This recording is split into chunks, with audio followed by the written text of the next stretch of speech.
o templo do Senhor, ele sempre organizava o templo do Senhor, mas sempre atributando os feitos ao sacerdote, aos feitos do louvor, aos levitas, o feito dos instrumentos, aos tangedores. Ele sabia setorizar cada coisa no seu devido lugar, e por isso Deus era com ele, porque Deus é um Deus de organização. O nosso Deus, ele não é Deus de bagunça. O Deus que nós servimos, ele setoriza, cada um tem o seu lugar no reino de Deus, e todos são muito bem utilizados, e o reino de Deus funciona com excelência, porque no reino de Deus tem o braço, tem a mão, tem o olho, tem o nariz, tem o pé, e o cabeça é o Cristo, que conduz a igreja com segurança. Graças a Deus, aleluia. Então, meus irmãos, ele, com todas essas conquistas, ele começou então a ver, né, que toda mulher queria casar com o rei Uzias. Todo funcionário do rei Uzias queria um dia ser promovido e ser igualado ao rei Uzias. Ele falou: quer saber? Muito tempo eu tenho atribuído essa glória para o Senhor, né? Que todo mundo que vem falar que o rei Uzias, quando assumiu o reino, as coisas mudou. Então eu vou atribuir essa glória para Deus. E ele atribuir a glória para Deus. Não, pessoal, tira o olho de minhas habilidades, não é minha. Está vindo do Senhor, se ele sai de mim eu morro. Não é eu. Mas aí, meus irmãos, um certo dia, porque ele reinou 56 anos em Israel, né? Um certo dia ele falou: uai, eu saio para a batalha, vou com esse soldado para a guerra, nós volta todo sangrado, né?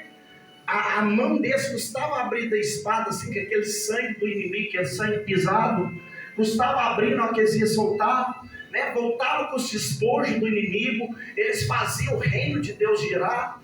Ele falou assim: não, um pedacinho dessa glória não tem nada a ver, não, ela pode ser minha, porque afinal de contas eu sou linha de frente. É eu que estou atribuindo tudo isso. Eu acho que um pedacinho dessa glória pode ser minha, né? E eu acho que dentro do reino não tem nada que possa me reter, me deter, me privar, me paralisar, me neutralizar, me fazer retroagir. Aí um certo dia ele levantou com esse pensamento e falou: quer saber? Eu vou pegar o meu holocausto e vou subir lá para o templo e vou falar pessoalmente com o Senhor. E ele subiu para o templo, para o holocausto, e na hora que o sacerdote viu ele entrando no templo, o sacerdote: epa, o que o rei Uzias vai fazer? Porque Deus é Deus, irmãos. Ele não quer saber se você é presbítero, se você é diácono, se você é cooperador, se você é missionário. Ele quer saber se você obedece. Se você desobedecer, a cobrança, a vara é para todo aquele que desobedece. Deus, ele cobra, e cobra com rigor, porque ele é um Deus justo. Ele é um Deus que não deixa a sua própria finalidade avariar por meio das iniquidades.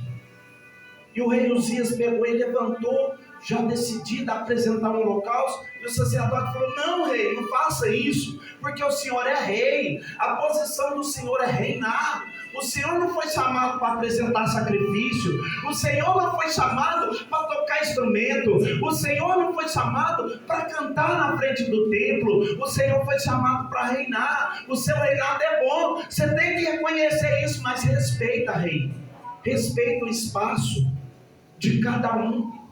O reinado, eu sou rei, isso aqui, eu reformei isso aqui, é tudo gerado por causa de mim, por causa da minha força, por causa da minha sabedoria. Sai da frente. E o sacerdote tentou atrapalhar ele de chegar no altar. Ele pregou a mão na lata do sacerdote. Ah, meus irmãos, quem quiser olhar para você e te achar quadrado, não tem problema não. Quem quiser te achar chatão, não tem problema não. Quem quiser taxar um monte de defeito em você: não sabe nem ler, as falas dele saem tudo torta, a gente não sabe identificar o que ele fala, não tem problema não. Pode atribuir coisa ruim, pode fazer o que você quiser, não tem nada a ver não. Mas escute, o dia que você cismar de tocar num desses pequeninos, colocar a mão ou atingir com qualquer tipo de mal índole, pode ter certeza que Deus vai se materializar. E Deus se materializou, meus irmãos. Na hora que ele pregou a mão na lata do sacerdote, a Bíblia não relata, mas eu posso fazer aqui uma conjectura, que a arca estava aqui, ó, em cima do alpendre. O altar era aqui era o alpendre, aqui tinha um véu de 30 metros de altura, com 12 metros de espessura. Eu só sei que na hora que ele meteu a mão, eu creio que a glória de Deus que estava dentro da arca, já saiu da arca na cara do rei Uzias. E o rei Uzias ficou leproso. E ele ficou leproso. E naquele instante o sacerdote fez notório o acontecimento, fez o relatório, comunicou com os 24 turnos de sacerdote o acontecimento por rebeldia, e na mesma hora o rei Uzias foi decretado a ser isolado da cidade, porque ele fez aquilo que não podia. Então ele saiu da cidade. Agora ele teve que largar toda a sua glória, ele teve que largar a família, ele teve que largar os filhos, ele teve que largar a casa, ele teve que largar o templo, ele teve que largar o dinheiro no banco. Ele se retirou para o leprosário. O leprosário era isolado. Dentro do leprosário só tinha a tranca virada para o lado de fora, porque muitas das vezes aquele sacerdote que era rejeitado era colocado na porta do leprosário para cuidar do leproso, e ele ficava com um pote de azeite na mão e com a navalha na outra. Com a navalha ele raspava o cabelo da cabeça, o cabelo da barba, o cabelo do corpo, e com um pote de azeite ele ungia e falava assim: meu filho, que Deus possa entrar em ação e te curar dessa lepra, porque só Ele pode fazer alguma coisa. E jogava o leproso para dentro e trancava a porta, e dali o leproso não saía enquanto ele não era curado. E o rei Uzias foi retirado da cidade. Então ele ficou 16 anos retirado. E nesse decorrer, meus irmãos, a cidade começou a manquejar. Por quê? Porque tudo que entrava na cidade tinha que ter a anelação do rei. O anel dele era um carimbo que carimbava a entrada e a saída de alimento ou de qualquer exportação, importação ou exportação. Sem a presença do rei, sem a assinatura do rei, não entrava comida e nem saía comida. E quando o rei então saía do trono, então todo mundo que estava à retaguarda começava a matutar: o não tem rei ali, então vamos invadir a cidade, vamos pegar o trono, vamos pegar o trono. E o povo começou a ficar, meus irmãos, oprimido. Eles não saíam de casa com medo de entrar na cidade, nos bares, e se surpreender com a invasão de inimigo, a matança de inimigo e a invasão e a possessão do trono. Só que aí, meus irmãos, a Bíblia fala que Isaías levanta de manhãzinha e, olhando para aquela decadência da nação, ele vira e fala assim: não, nós não temos que baixar a cabeça. O rei saiu do trono, mas o Deus que fez os céus e a terra ainda está no controle de tudo. É Ele que manda e desmanda. Quando Ele está com a mão estendida, não existe quem pode impedir o tocar da mão dEle. Aleluia, Jesus. E a palavra diz que Ele decide então. Ele era um profeta. Profeta é o quê? Profeta é aquele que recebia a voz de Deus e passava para o povo. E o sacerdote? O sacerdote é aquele que recebia a voz do povo e passava para Deus. Ei, deixa eu conjecturar. Então, se é que o profeta recebia a voz do povo, recebia a voz de Deus e passava para o povo, então eu posso me conjecturar que estava havendo aqui então uma teofania. O que é uma teofania? É quando Deus se materializa em algo, ou num ser, ou numa pessoa, ou num animal, de uma forma que Ele quiser materializar. Ele se diminui a postura de Deus para se conectar com o homem. Então o rei Uzias agora não estava presente, mas estava tendo uma teofania. Deus teofanou na pessoa de Isaías. Isaías se levanta e entra para dentro do templo, e todo mundo começa: nossa, o profeta entrou no templo. isso, a glória que pegou no rei Uzias vai pegar no filho de Amós.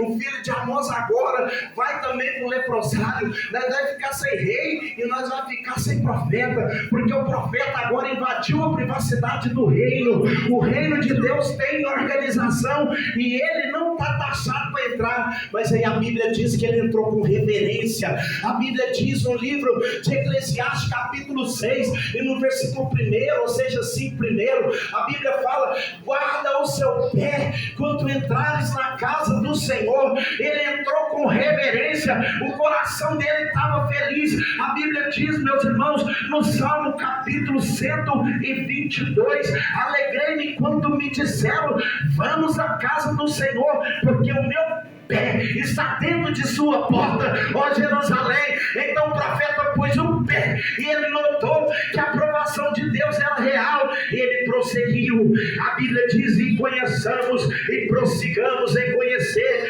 E ele prosseguiu, e ele não conhecia, mas ele prosseguiu, e ele entrou com reverência e começou: Deus, a nação está esquelética, a nação está atrofiada, o povo está oprimido, os nossos inimigos saem fora, está todo mundo chorando, Senhor. As crianças estão sem leite, os mancebos estão sem comida, os jovens estão morrendo, os idosos não têm sustentação, está anêmico, está doente, está passando por declínio. A Bíblia diz que aí então, meus irmãos, ele olha para cima, e na hora que ele olha para cima, a Bíblia diz que o teto da igreja rachou no meio, e ele fala: quando o rei Uzias morreu, eu levei os meus olhos para o alto e vi o trono assentado, o Senhor no alto e sublime trono, o seu séquito enchia todo o templo.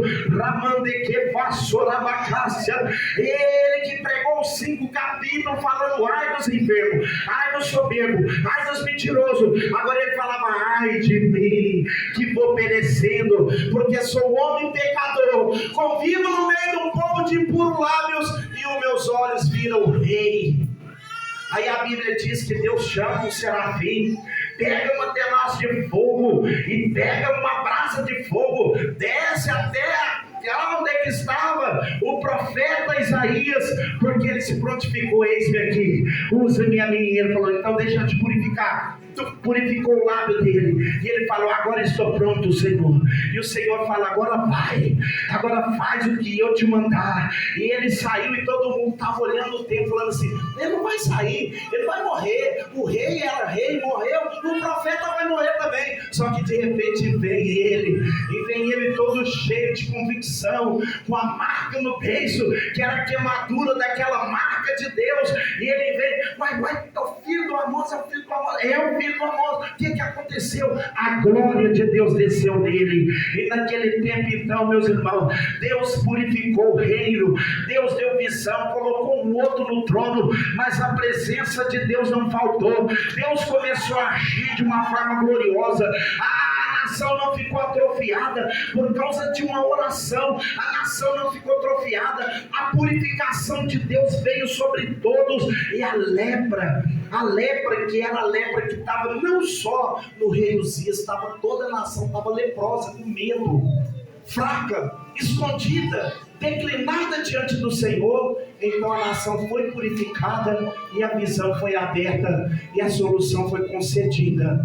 Aí o profeta falou assim, ele chegou a falar que nesse versículo que nós lemos, ele falou assim que desde a antiguidade nunca ouviu falar, nunca. Ele falou desde a antiguidade, desde a época de Abraão, desde a época de Isaac e de Jacó, né? Todo o tempo que eu sou profeta, eu tenho observado a história de vida de cada um deles, e eu nunca vi falar um Deus igual ao nosso. O nosso Deus é poderoso, o nosso Deus não tem como travar ele, não tem como parar ele. Ele entra onde o homem não entra, ele faz o que o homem não faz. Todos os deuses perante ele é deuses fracos. Ele é o Deus dos deuses. É ele que levanta o caído, é ele que dá graça para o oprimido, é ele que purifica o impuro, é ele que dá esperança ao desesperado. desesperançado, é Ele que fortalece o fraco, é Ele que fortalece aquele que não tem mais força. Aí ele diz em Isaías capítulo 40 e no versículo 31, aquele que espera no Senhor renovarão as suas forças como que de águia, andarão e não se cansarão, caminharão e não se fadigarão. Eu sei que os dias são maus, as coisas lá vai de mal a pior, as pessoas estão se corrompendo, o nome da igreja lá vai sendo zombado por causa dos maus testemunhos que acontecem, e pessoas estão sendo então, às vezes até desanimadas na fé. Muitas pessoas estão parando porque não conseguem acreditar no pastor, não conseguem acreditar no pregador, não conseguem acreditar na Bíblia, e vai parando, e vai desacreditando. Sabe que o mundo está em crise, sabe que qualquer hora nós vamos encontrar com algo muito esquisito que está vindo por aí, mas aqueles que esperam no Senhor sabem que quando Ele está com o braço estendido, quando Ele está no controle, pode vir doença, pode vir enfermidade, pode vir calúnia, pode vir mentira, pode vir perseguição, pode vir o que vier. Ele é Deus e pronto, acabou, não tem como travar Ele. Operando Ele, quem impedirá? Quem pode impedir a ação do nosso Deus?